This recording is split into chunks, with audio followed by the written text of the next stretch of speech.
Data protection and privacy teams are under more pressure than ever with new laws, AI oversight, data breaches, and the constant expectation to do more with fewer resources. That's why TrustArc built a modern privacy and data protection management platform powered by Arc Intelligence. It unifies your tools, automates the work that slows you down, and surfaces what matters most right when you need it. From guided quick actions to our intelligent assistant, Ask Arc, you get credible, contextual answers backed by expert research, not generic AI guesses. Finally, privacy that works the way privacy pros work. Learn how TrustArc helps teams move faster with confidence at trustarc.com/serious-privacy. That's trustarc.com/serious-privacy.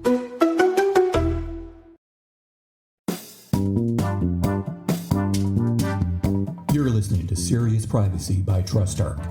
Please welcome our hosts, Paul Breitbarth and Kay Royal. Do you remember the time when we still had privacy conferences and trade shows, and you could sometimes meet somebody so vibrant, so enthusiastic, and so interesting they can make your whole event? Today's guest is such a person. She is a fellow Dutchie who calls Ireland her home, an entrepreneur with a brilliant privacy mind, but allegedly also serving up a mean cocktail. We speak about building out a career in privacy, being underestimated, and staying sane while working hard. My name is Paul Breitbarth. And I'm Kay Royal, and welcome to Serious Privacy. So, Paul, I'll let you introduce our guest today since she is a fellow Dutchman, did you say? Yes, she is. I like that. Goedemiddag, Emerald. And then I'll hit her with the introductory question that she is braced for, and then we can dive right into the substantive information. Absolutely. Emerald, shall we do this in Dutch?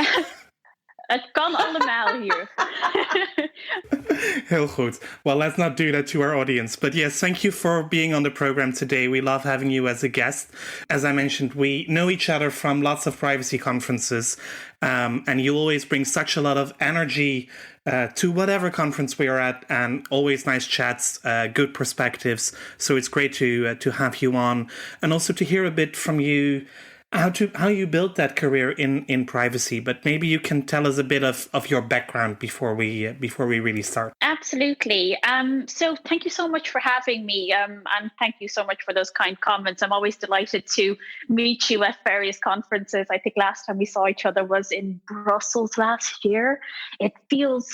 Now it just feels really long ago. I don't know about you. It seems like so much has happened since. Regarding my background, sure.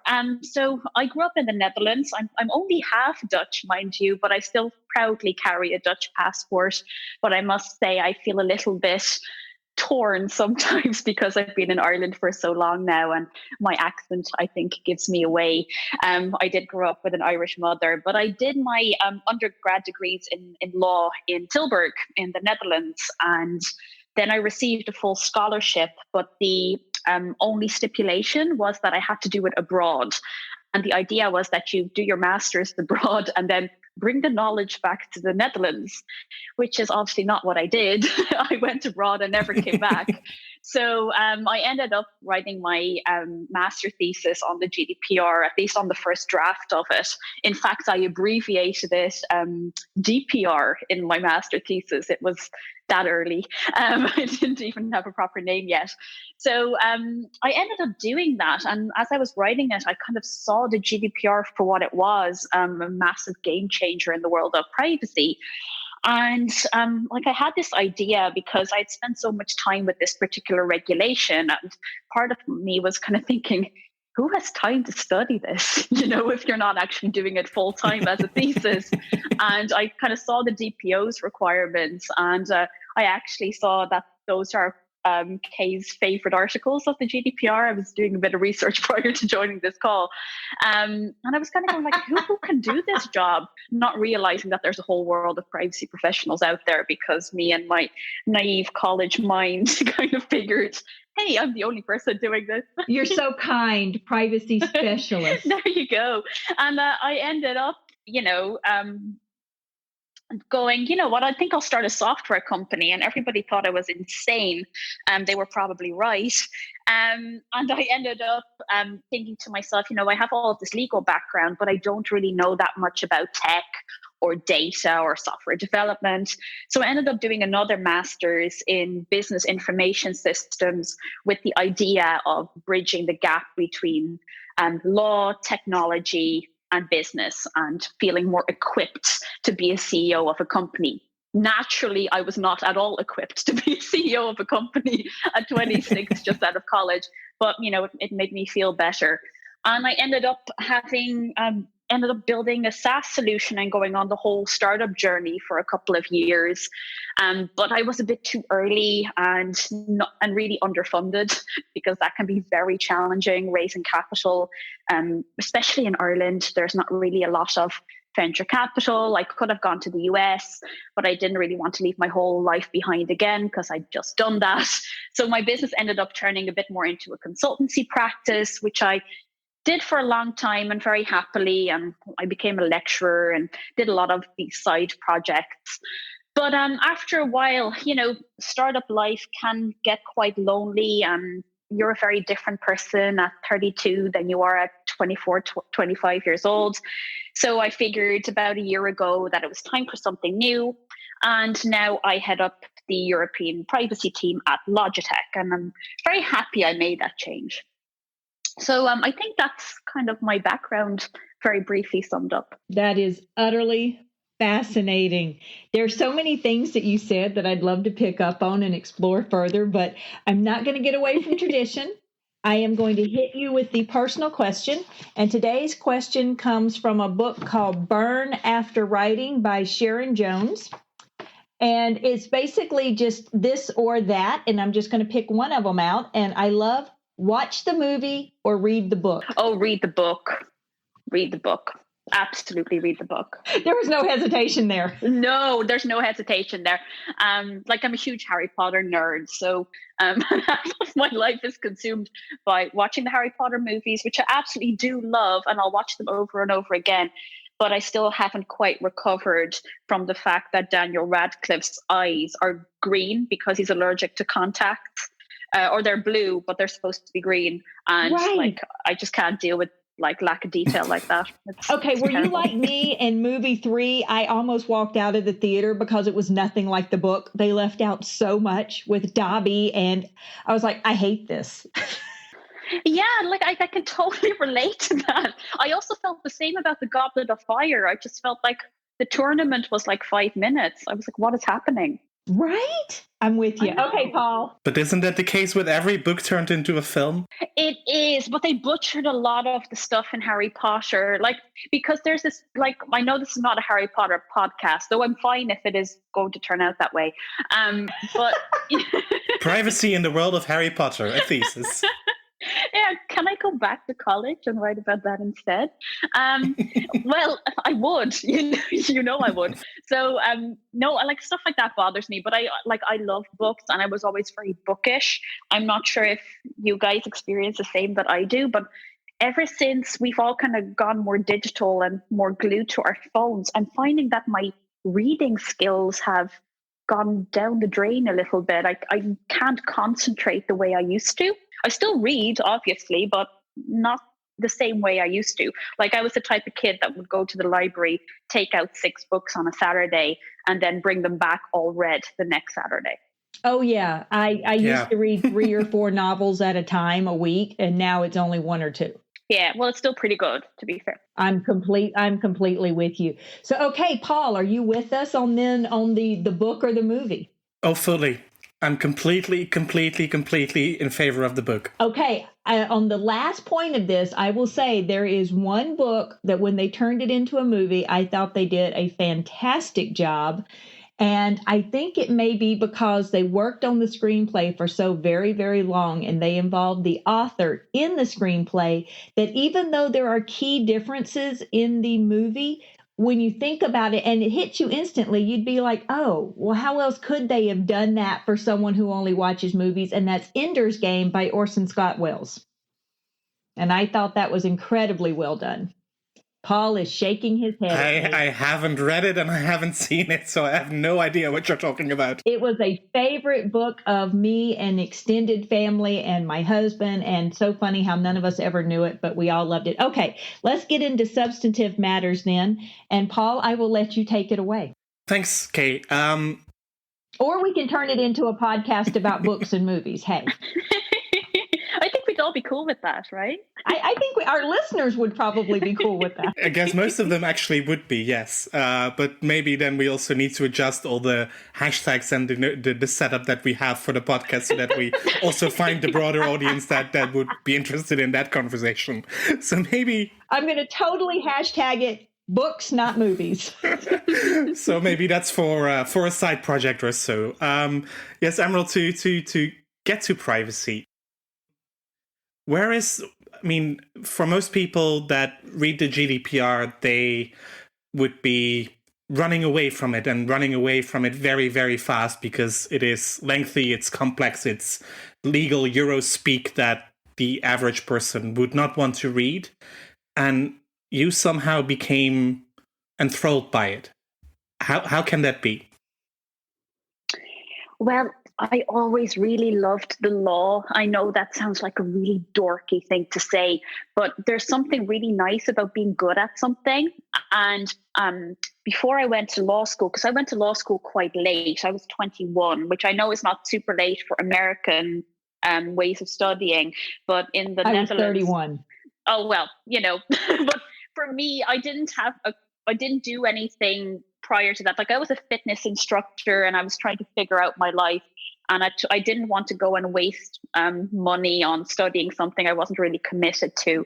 So when I was 21, I decided on law school. And I think particularly when it comes to law, it either clicks or it doesn't. It's not really rocket science, which is why I always encourage people to actually just read the GDPR and not necessarily just take my word for it. But, particularly if you just look at, let's say, Article 5, it is quite simply written. It's not super complicated. And if you have a decent understanding of that, you'd probably make reasonable decisions. I think that's a fair thing to say. And I think that because I decided to specialize in intellectual property and e-law, which was my master's, and having this GDPR, the reason I had the GDPR was, I'm not sure if you guys remember the website Europe versus Facebook. Mm-hmm. Yeah, so this was before Schrems was like super famous for taking Facebook on. But that was kind of like in its early days. And the concept of that was just super interesting to me, right? Because there is part of me that always kind of felt that we were heading towards surveillance. And I just felt like the GDPR was kind of coming in to save us all. Now, clearly that didn't quite happen. But I just really loved what I was reading. And I also didn't want to go work for somebody else, which sounds terrible. But I think part of me was like, I have a really good idea. And it wasn't a bad idea because, now we have the Trust Arcs, which obviously does kind of the same thing. But I didn't even know Trust Arc existed back then because I was just like a person with a GDPR in my hands writing a thesis on it and not really tuned into the whole business world at all. But I think the concept of being able to do something on my own and to start building a company, which just seemed to click with me so much more than stuff I'd done before that, and to do it on a topic I actually deeply cared about, which was, something that would combat the world we were going into, which is this world where we feel like we're always being watched and that our data is always being sold. To kind of be on the side of the good guys, I guess on a moral level, that really resonated with me. And I think it's really important for something that you do 40 hours a week, for that to actually align with your own values. And I think that's one of the reasons I ended up in this space. Have you run across a situation where you've tested that then? Tested what exactly? Working in a field that tests your values. No, not really. So I suppose I tried a couple of different things because in the Netherlands, it's quite common for you to do an internship while you're studying. So I worked for the Dutch government for a while. and I was doing environmental law, of all things.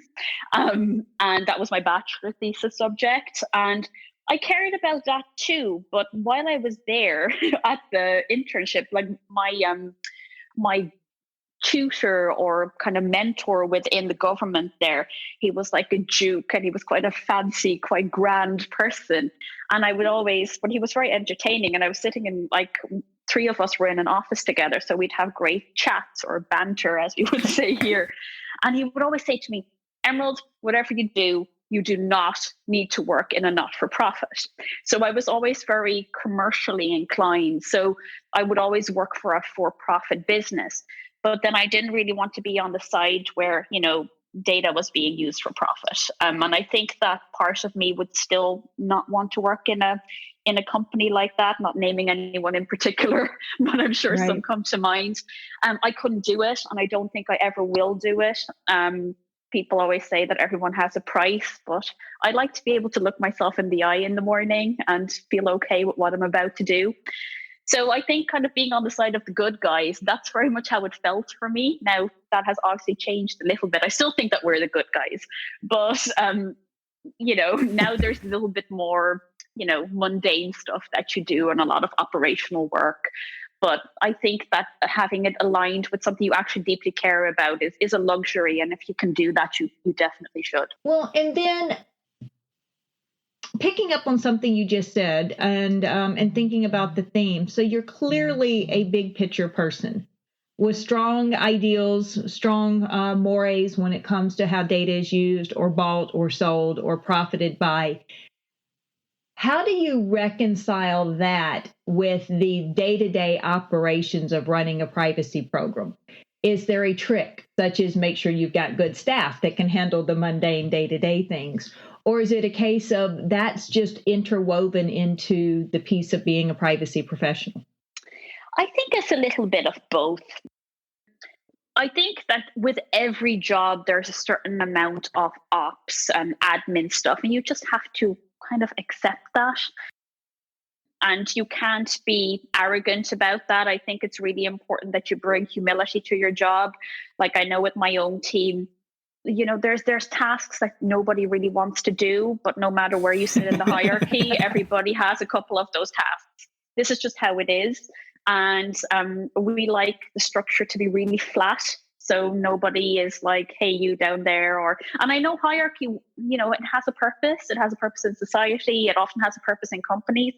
But personally, I really like a very Dutch attitude. I'd love to say to Paul, doe maar gewoon, dan doe je al gek genoeg, which means in Dutch, act normal. That's crazy enough. And that's very much a Dutch attitude. Very recognizable. So don't get any ideas about yourself. That's kind of but I apply that to myself as well. And I think that you have to be so careful about that because especially if you are in the startup world and you start getting a little bit of success, it can go to your head really quickly. So you have to check yourself. I think that's really important.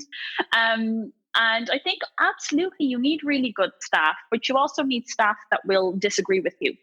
And I try to have people on my team who have that humility, but are also happy enough to tell me that I'm wrong. I really appreciate that in people because otherwise you stop improving. But I really think it's a little bit of both. It's part of the job to a degree, unless you always delegate it, which I personally don't think you should do for the reasons I just outlined. I love it. And I'm sure you've gotten this question before. And if you tell me you haven't gotten it, it's probably because people just respect you too much to ask. They're probably thinking it. As a woman in a very technological field, and you're not just a woman, you're a gorgeous woman.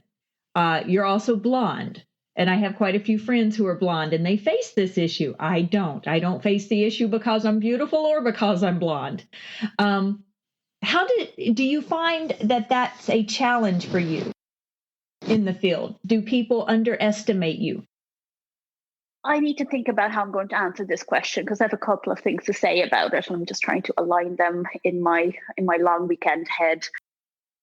So absolutely, people used to underestimate me. And I'm going to tell you a small anecdote just because it's fun and this is the stuff you actually have to deal with if you're a woman.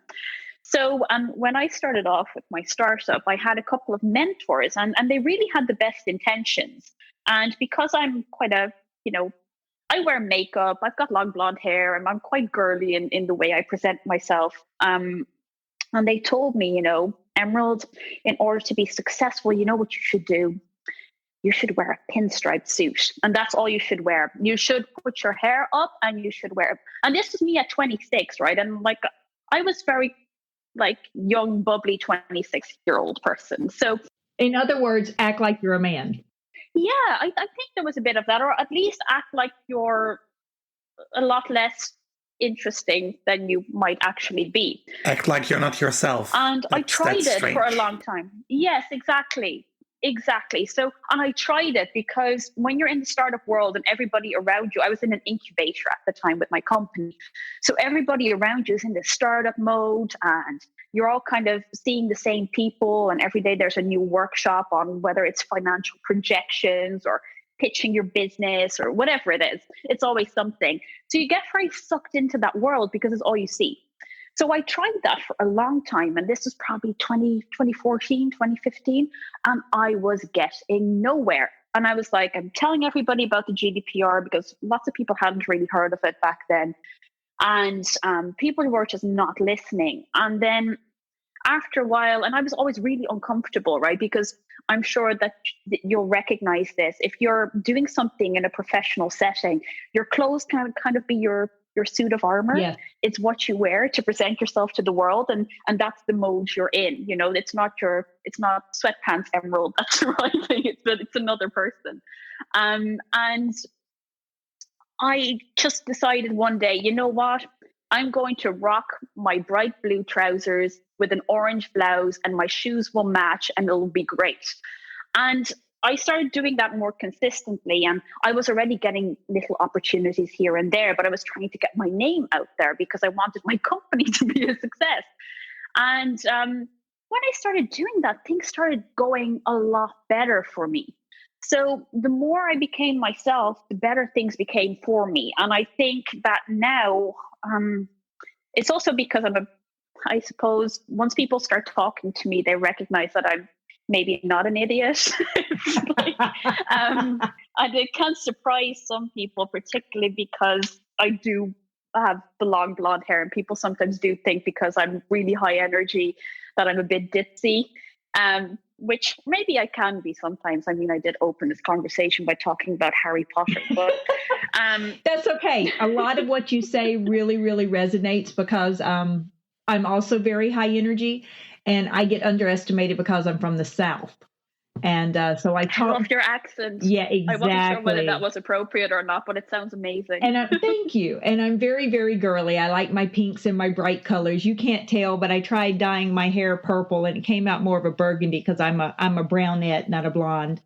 But I find it's interesting because it took me until later in my life. I'm very jealous about how early you came to terms with this for yourself, because obviously it leads into making you very successful in what you've chosen to do. It took me a longer time to do it, but I live by the mantra now. It comes from the Lupus Society. I have lupus, but I've expanded it to live out loud. It means to be uniquely and unapologetically yourself. But doesn't it take so much less energy as well? I suppose the main thing that I have found over time, and I got the trick pretty quickly, I'm not going to lie. What ended up happening to me was I was this young CEO of a privacy tech company in a time where privacy was becoming a thing. And I was winning all of these awards, and I know that's all vanity metrics, but it does help when you're getting your name out there. Yeah. And then women would approach me because they were like, yeah, I want to have a company too. How did you do it? And I got so much energy from that. And I love supporting female entrepreneurs, even now that I'm no longer actively running my own company. And I just thought, this whole girl boss idea, I just love seeing other women do well, but I couldn't do that if I was trying to be somebody that I'm not. Right. So I think that just being authentic is really, really important. And things go better for you when you are authentic. You get way more success because people see it. People see it if you're being a fake. People are smart. Oh, absolutely. You can't fake it for too long. The whole thing, fake it till you make it. You better make it quick. Exactly. And also, like, most of the people in my industry were all men. And I have nothing against men. Like, men are great, but women are also great. Right. And I was like this young person in privacy who didn't look like everybody else. So I'd get opportunities, no doubt, because I was the token woman on a panel. But I wasn't being resentful about that. I was like, okay, you want me to be the token woman on your panel? Fine. I need to be on another panel because people need to hear about my company. Exactly. So I just went with it. Oh, yeah. Use every tool that comes to you. So yeah, when you were the token woman on some of these panels early on, were people actually surprised by the quality of content that you could also deliver? Were they in fact underestimating what you could bring to the table than just excuse the words, the pretty picture? I'm not sure if they were surprised. Like, I heard from a few people that my reputation preceded me. I'm not sure what that meant. That could mean anything.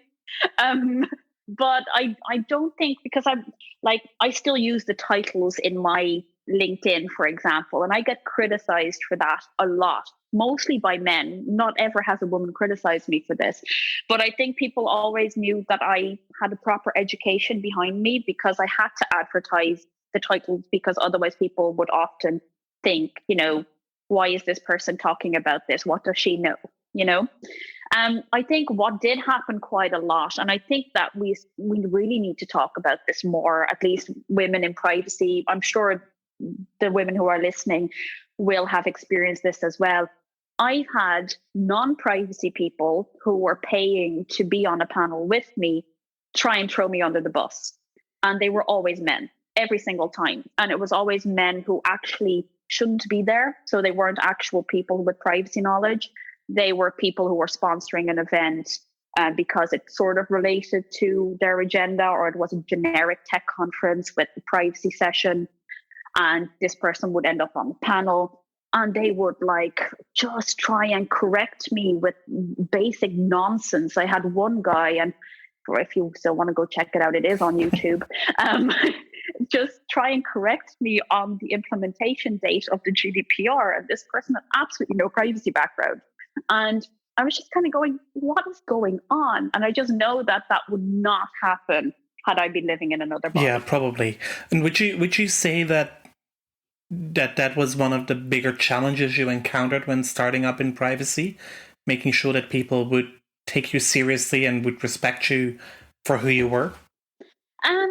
No, I wouldn't say in privacy. I had some amazing people prop me up, like the likes of Jules Polonetsky. He was always so great to me, particularly when I was just a person with a startup trying to get it out there. And, people would ask me on panels, and there were a lot of really good people in the privacy industry. They were actually the absolute best. I haven't had a lot of bad experiences with privacy people at all.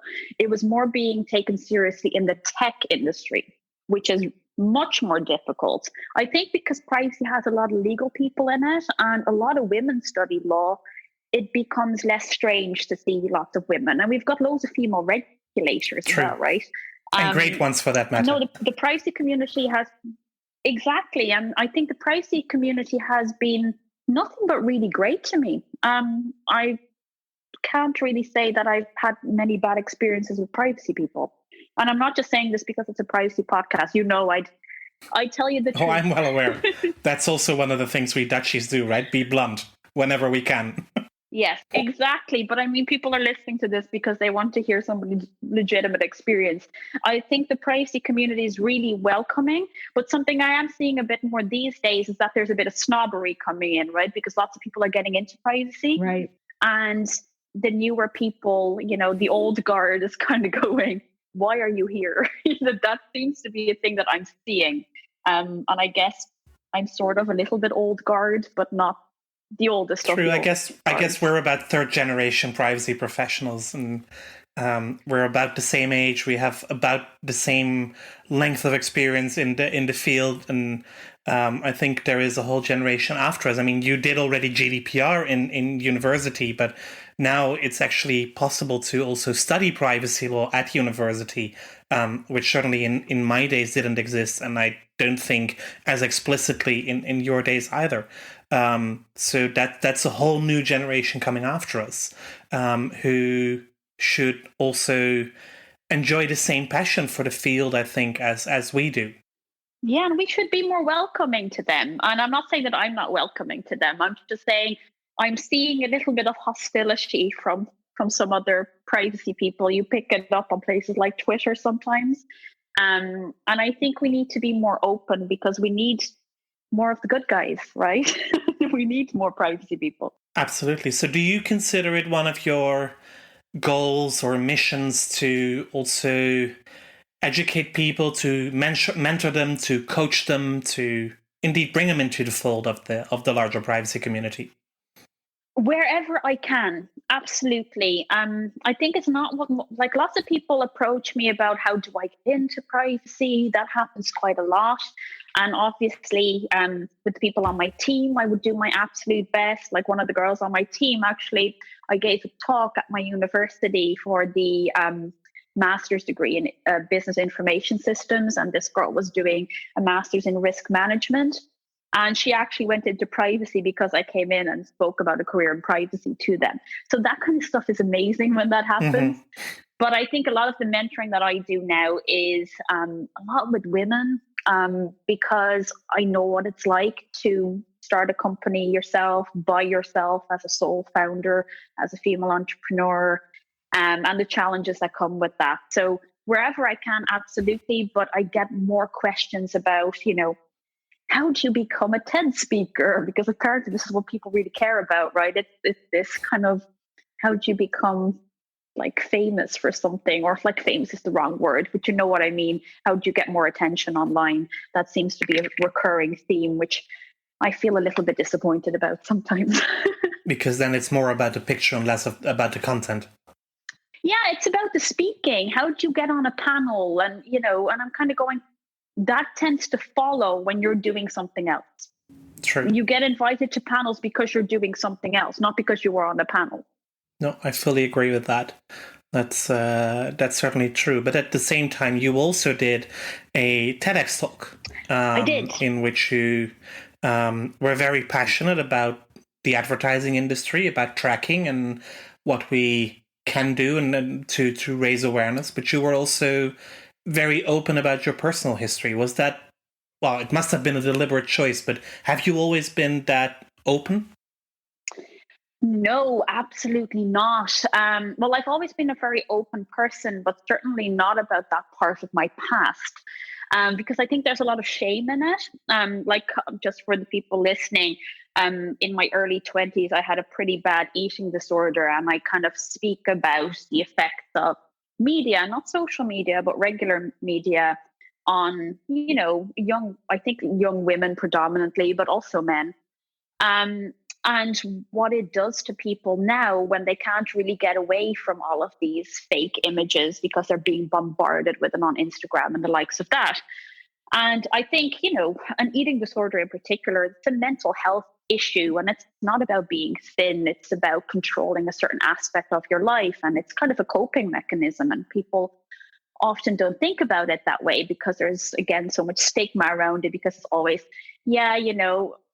one of the reasons, like, I had to think so hard about whether or not to share it. And loads of people told me not to, including my mother, because it was one of those things, Emerald, you're now really quite successful over here. If you say something like that, then you won't be successful anymore. And part of me went, and I ummed and ahed about it for a long time. And the reason I shared it was, it's part of my past now. It's not a current problem anymore. And I think it's easy to talk about stuff like that when it's no longer in your present, because you can't be judged as harshly for it anymore. But I also think it's super important to show that you can be a lot of things at the same time. You can be a successful person or a really good professional but also have had your demons in the past. Things can coexist. I think something that we see a lot these days is that we see this image of a person and we assume that everything in their life is perfect and has always been perfect. And I think it's not right, because there is enough of that fakeness already. We need more people who are successful sharing the difficult parts of their lives. Oh, Emerald, I'm so sorry, but I couldn't agree with you more. I have tended to share personal things about my life, including on this podcast. I think everybody who listens knows I have lupus and passed it down to both my girls. And it is very personal, but you're right. We need to share our challenges and our triumphs. Yeah, I tried to practice what I preach, but I'm not going to lie, I was really scared to share it, but I did it anyway. So here we are, it's out there now. And I think the response was positive overall, right? I mean, you, at least from when I looked at it, it's a very personal story that at the same time you are able to link to something that you are very passionate about now, privacy, data protection, the surveillance society, and making sure that we all are a bit more careful, whether that is by how we present ourselves, but also how we approach others. That's probably what I most retained from it. Yeah, thank you. And what I had in mind for the talk was very much privacy for the masses, right? So it's probably not this audience because they already know all of this stuff. But lots of people don't really know the extent of the tracking online, particularly not the heavy social media users. And because I think we're still kind of young enough because to talk about it without, saying people thinking that you're not relatable. I think I'm still a little bit relatable to the people that I hope are listening. So I think that's why I did it. But it was a very hard topic to talk about. But, it's one of those things that I went through, I've recovered from, and here we are. But I think it's a very current problem that is still very much happening. So the more we talk about it, the less stigmatized it's going to be. Oh, absolutely. And in that light, I read probably somewhere on your social media that you're actually going to pay some more attention to May being the Mental Health Awareness Month as well, with an upcoming webinar. Correct. Yeah. And I appreciate you bringing that up. So I recently got a fellowship from the German Marshall Fund of the United States. And this is and kind of like a think tank. And what they do is they focus on making sure that there is a proper transatlantic relationship between, Europe and the US, and strengthening those bonds. And I ended up getting their Memorial Fund Fellowship. And as part of the journey of getting that fellowship, I went to Brussels for the final round of interviews. And I met this amazing lady called Nadja El Fartassi, who's also Dutch, mind you. And she was one of the judges. And she was this very senior person in NATO, and she was like super successful. But she burnt out completely. She suffered a terrible burnout and was completely out of action for a while. So she quit her job in NATO, which was probably a very difficult thing to do if you've made it that far. And she set up her own business, which focuses very much on, emotional intelligence, mental health. And she asked me, because I was very honest during my interview there for the final round. I told them the whole story, everything I've been through, and just kind of said, right, this is who I am. This is why I think I deserve the fellowship, but I want to present my whole self. And that seemed to have worked, which again brings me back to this whole authenticity thing, which is important.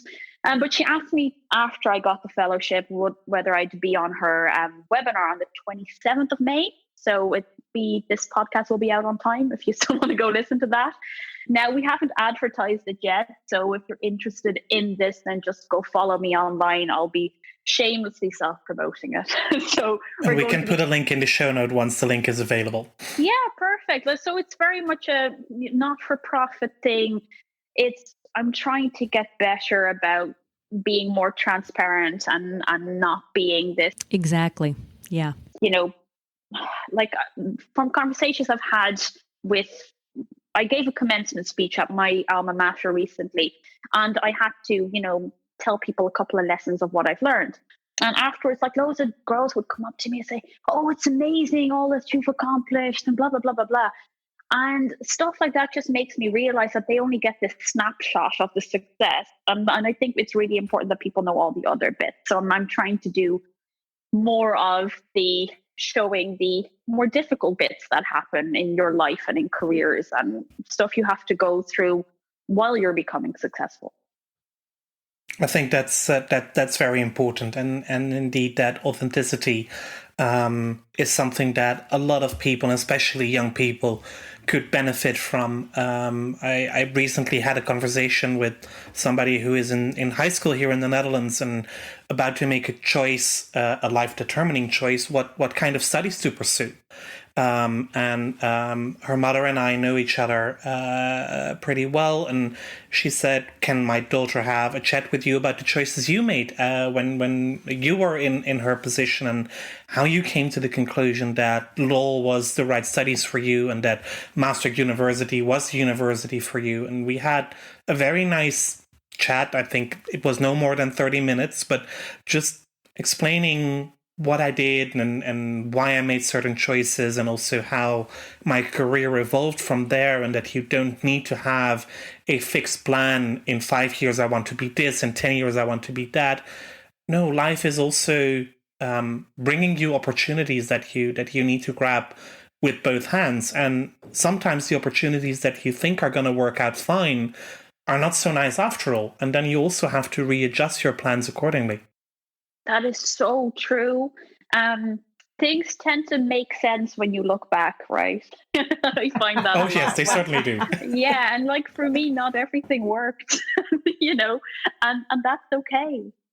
Because you end up where you're supposed to be. At least I tell myself that, because that's the only way to get any sense of happiness, right? When things don't work out, it usually means you were supposed to be somewhere else. Yes, I agree. And I mean, if you have to work 40, 50, 60 hours a week, well, the average contract always says 40, but it could be more in practice. Yeah. Then you also want to do something that is fun and that you can be passionate about. And I think for all of us here in the podcast, but also the guests we had before, that passion is privacy and data protection, and ensuring that the fundamental rights that we have will live on also in the future. Absolutely. Yeah, I agree with you completely. And also working with the people you like is so important, because there's a huge cultural part. And one of the reasons I love going to conferences is not necessarily because I'm speaking on the panel, even though that's always fun too. It's usually because I kind of get to hang out with my fellow privacy nerds, and they don't think I'm a dork, which is amazing because they're the same. It's like, I think that's really nice. I think the privacy community is actually really good that way. You kind of rock up at a conference and there's loads of people you end up knowing and you can catch up. Yes, I agree. And that's also the thing I miss most about not having a conference season this spring. Oh, me too. Like, I was looking forward to it, and I didn't make it to CPDP this year, and I was gutted by it. And now I'm really regretting it. But anyway, we'll just have to hope for better days. True, you can't win them all. That's for sure. So maybe to conclude, what would be your best advice for people that are starting into privacy now and that are looking to build out a career like you did? Maybe not as the CEO of a privacy tech company in their first year, but what kind of recommendation would you give them? A couple of things. First of all, I think that you can only grow if you're doing more than your current role as is. So do your absolute best where you are. I think that is really important advice. Don't feel like you're too good for a certain job. Like, everybody has to do the junior bits. Like, even though I was the CEO of my own business, I always used to joke I was the chief everything officer, because I had to do everything for the business. Like, all the boring stuff, all the stuff I didn't want to do. You just need to accept that, be humble about it. Absolutely. And always kind of exceed your current job, because once you start exceeding what your job description is, people will see that and they will promote you. If they have any sense. If they don't, maybe stick it out for another couple of months and shop around. That would be the next piece of advice. But generally, people see it if you're really, really good, right? So do the best where you are. And then the next thing I would say, which might be counterintuitive, but have a voice, start speaking about what you think. Because one of the great things about being just out of college is that your knowledge is still so fresh. The thing that is your competitive advantage with other people in privacy is that a lot of privacy people are very, very busy with their full-time jobs. I know that I experience that. My job takes up so much of my time and so much of my energy Absolutely. that I don't really find as much time to read interesting papers and, the luxury work you get to do when you're still studying. You can go out into the world and write things. You can publish your articles on Medium or on LinkedIn and get involved in discussions, even on Twitter and stuff like that. Like, I know loads of people in privacy because I met them on Twitter first. And I'm sure this is true for you as well, Paul. Oh, yes, absolutely. It's a great source of information. Yeah, and you end up like you feel these people, even though you haven't even met in person, and then you meet in person and you're like, yeah, I feel like, let's go for a drink. We've known each other for years. Right. So I think the two things I would say is fulfill your current job description and do more than you need to. So go the extra mile.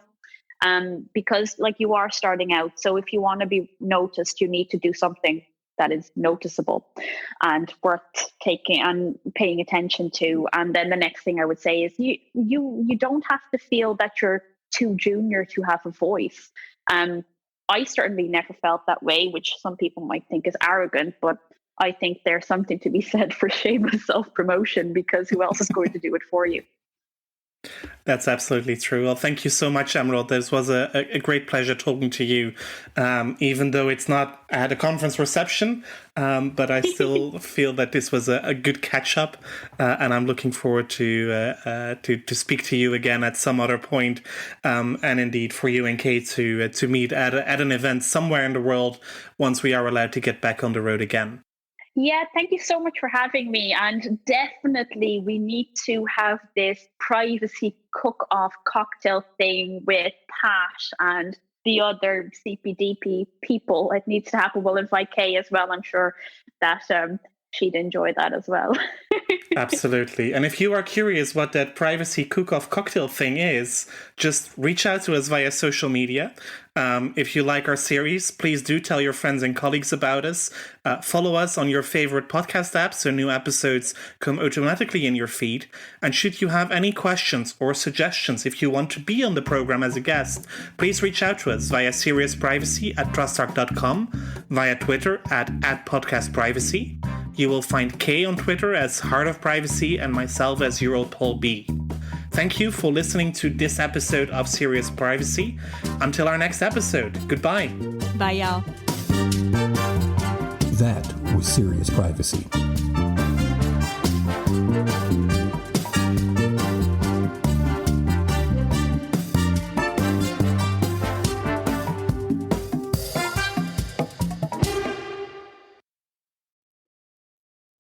If you're a data protection or privacy professional, you already know the pressure.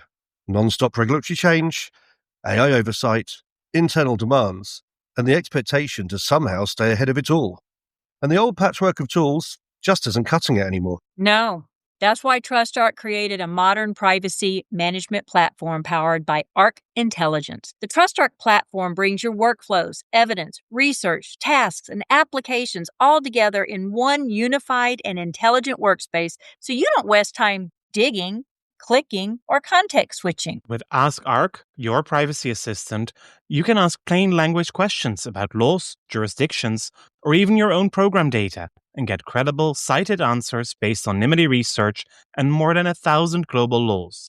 It's explainable, transparent, and purpose-built for data protection and privacy. So if you need to add a vendor, create a cookie banner, or start an assessment, quick actions take formally complex tasks, turn them into bite-sized guided workflows to save you time. It's a platform that thinks like you, works like you, and helps you move faster with confidence, whether you're a seasoned DPO or you're just getting started. See how modern privacy gets done. Explore Arc at trustarc.com/serious-privacy. That's trustarc.com/serious-privacy.